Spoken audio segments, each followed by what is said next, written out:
Hi friends, welcome to Shifani vlogs. என்னோட பொதுவான செவ்வாய்க்கிழமை ரொட்டீன் என்னென்னு பார்க்கலாமா? வீட்டில் உள்ள எல்லா வேலையும் முடிச்சுட்டு அந்தோனியாரை பார்க்குறதுக்காக கிளம்பியாச்சு.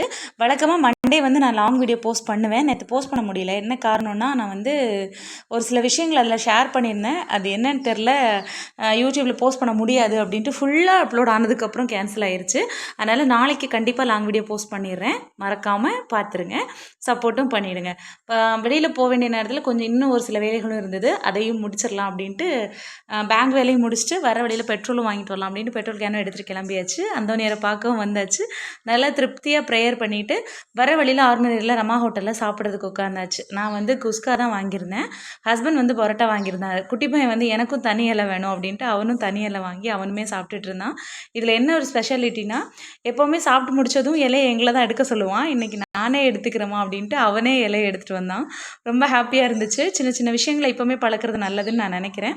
அது முடிச்சுட்டு காயல்பட்டினத்தில் இந்த கடையில் வந்து நொங்கு சர்பத் கிடைக்கும். நொங்கு சர்பத், நொங்கு பால், இளநீ பால் இதெல்லாம் கிடைக்கும். இந்த வெயில் நேரத்துக்கு குடிக்கிறதுக்கே ரொம்ப சூப்பராக இருந்தது. 20 ரூபாய்க்கு நிறைய இளநீ நொங்கு போட்டு சூப்பராக கொடுப்பாங்க. டேஸ்ட் வைஸ் பிரமாதமாக இருக்கும். கண்டிப்பாக 20 ரூபாய்க்கு ஒர்த்துன்னு தான் சொல்லுவேன். நான் ஒன்று, ஹஸ்பண்ட் ஒன்று, அப்படி 2 நொங்கு சர்பத் வாங்கி குடித்தோம். எவ்வளோ நொங்கு இருக்குது பார்த்தீங்களா? சூப்பராக போட்டு கொடுப்பாங்க. டேஸ்ட் வைஸ் பிரமாதமாகவே இருக்கும். வாங்கி குடிச்சிட்டு அதுக்கப்புறமா அப்படியே கிளம்பிட்டோம். வெயில் செம்மையாக கொளுத்துதுங்க. உங்கள் ஏரியாவில் வெயில் எப்படி இருக்குது அப்படின்றத கமெண்ட் பண்ணுங்கள்.